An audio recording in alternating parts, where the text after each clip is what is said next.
Fala pessoal, como é que vocês estão? Tudo bem?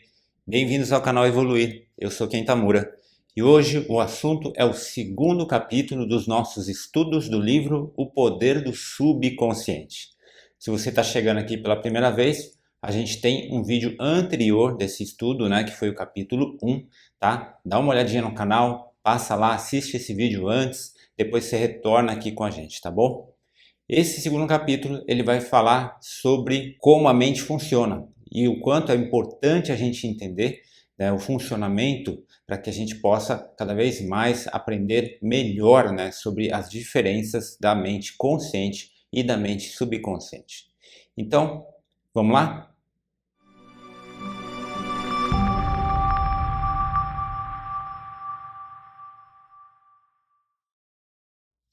Antes da gente continuar, já vou pedir para que você deixe seu like, deixe seu joinha. Inscreva-se se você ainda não se inscreveu. Ajude o canal a continuar crescendo para que a gente possa continuar ajudando e compartilhando conhecimento com você e com outras pessoas. A mente é extremamente poderosa e faz parte do nosso ser.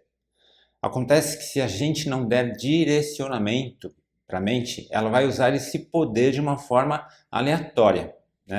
Por isso que é importante a gente entender como a mente funciona.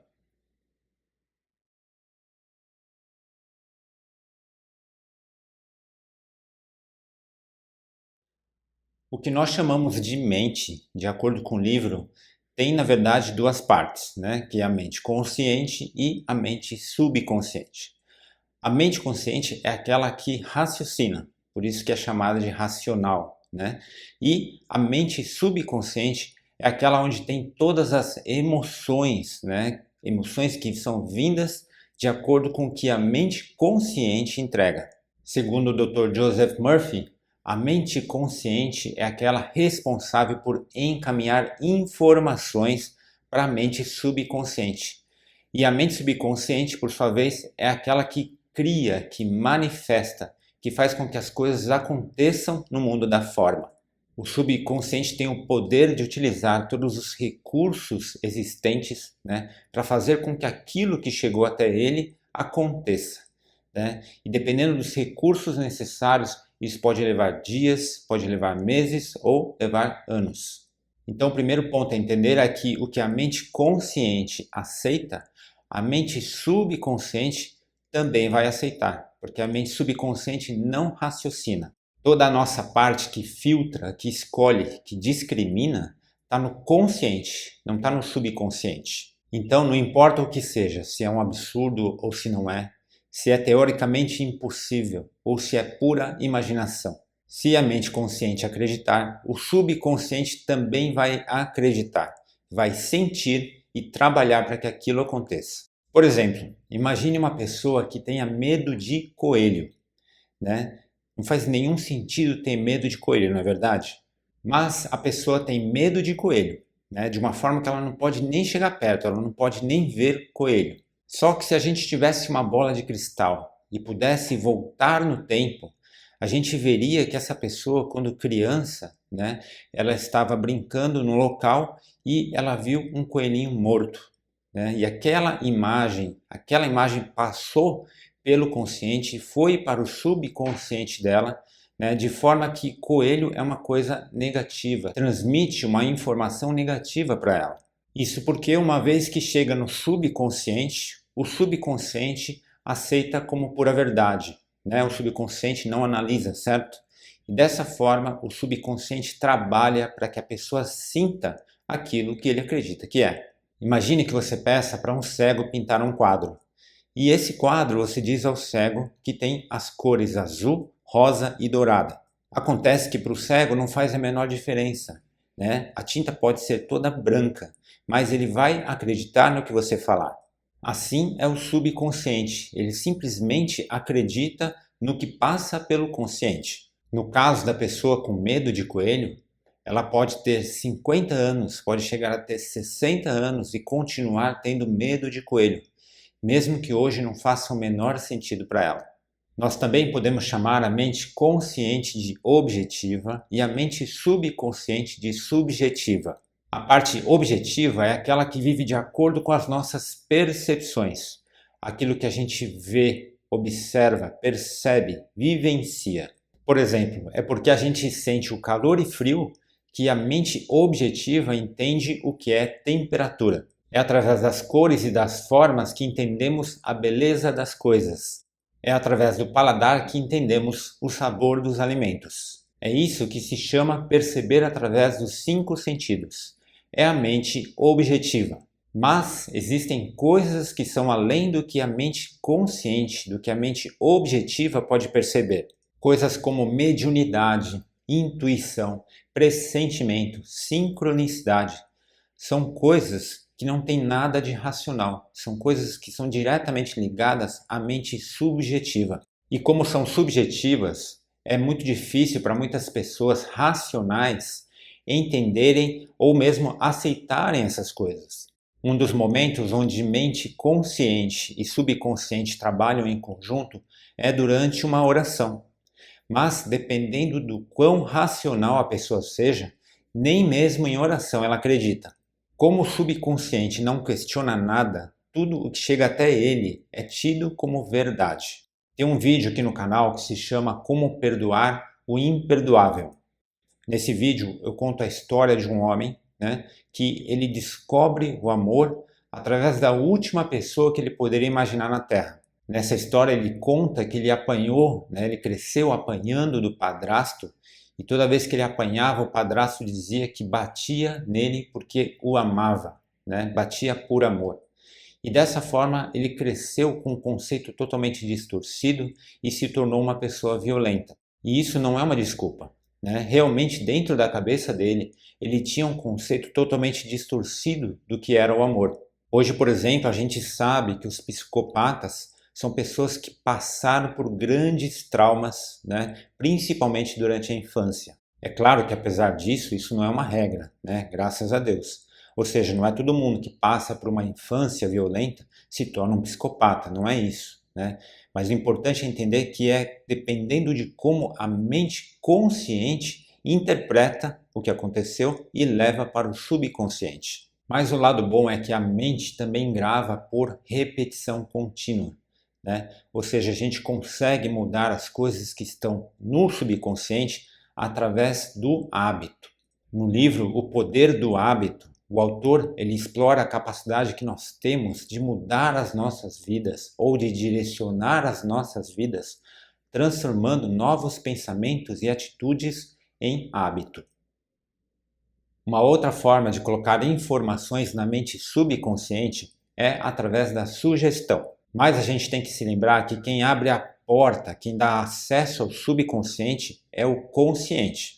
Por exemplo, imagine que você vai encontrar com uma pessoa, e você faz uma brincadeira de muito mau gosto. Você chega na pessoa e você fica muito sério, muito séria. Você cria ali um personagem e fala para a pessoa: nossa, eu estava chegando aqui e acabaram de bater no seu carro. O que a pessoa vai fazer? Ela vai, na hora, muda a expressão, ela vai ficar chateada, ela vai ficar preocupada, ela não vai gostar daquela notícia. Ou seja, a sua sugestão foi tão forte que você ultrapassou a parte do consciente, e o consciente aceitou e encaminhou para o subconsciente, o que fez com que a pessoa sentisse, sentisse chateada, sentisse irritada, sentisse preocupada. Da mesma forma, se você não for um bom ator, uma boa atriz, a pessoa vai perceber e a mente consciente não vai aceitar aquela informação e não vai levar para o subconsciente. Como a gente fala no jargão popular, não vai cair na brincadeira. Sobre o poder da sugestão, ele conta um outro exemplo, uma história de uma cantora onde ela tinha sido convidada para fazer alguns testes, que se chama audição, para fazer uma audição para participar de uma companhia de ópera. Acontece que ela já havia fracassado em 3 audições anteriores. E ela tinha fracassado porque ela tinha um pensamento muito negativo, mas ela não percebia. Ela costumava pensar coisas como: no dia da audição eu não vou me sair bem, eu não costumo me sair bem, a minha voz não vai sair, eu não vou conseguir desempenhar o meu normal, o meu melhor. As pessoas vão perceber e, mais uma vez, não vão me aceitar. Eu até vou, mas eu já sei que isso não vai dar certo. Quando ela percebeu, né, que esses pensamentos estavam influenciando no resultado das suas audições, ela passou a inverter os pensamentos. Então ela inverteu da seguinte forma: ela criou algumas palavras positivas, né? E pelo menos 3 vezes ao dia ela procurava ficar num local calmo, tranquilo, silencioso, né? Ficava com ela e ela ficava repetindo essas palavras para ela mesma. Então ela dizia coisas como: você canta maravilhosamente bem. Você é uma pessoa serena, tranquila, corajosa, confiante e calma. E ela repetia isso, né, às vezes até mais, 4 vezes, 5 vezes ao dia. Ela fez isso por algumas semanas e no dia da audição ela cantou maravilhosamente bem, se sentiu muito bem e pela primeira vez ela foi aprovada e contratada. Num outro exemplo, ele conta de uma mulher de 75 anos que um dia ela esqueceu alguma coisa e ela pensou: bom, eu devo ter esquecido por causa da minha idade. Com isso, outras coisas foram acontecendo, né? E toda vez que acontecia que ela esquecia alguma coisa, reforçava aquela informação. Bom, eu estou esquecendo por causa da minha idade. Né? E desse jeito, ela foi esquecendo cada vez mais, né? Foi piorando, a memória foi ficando cada vez pior.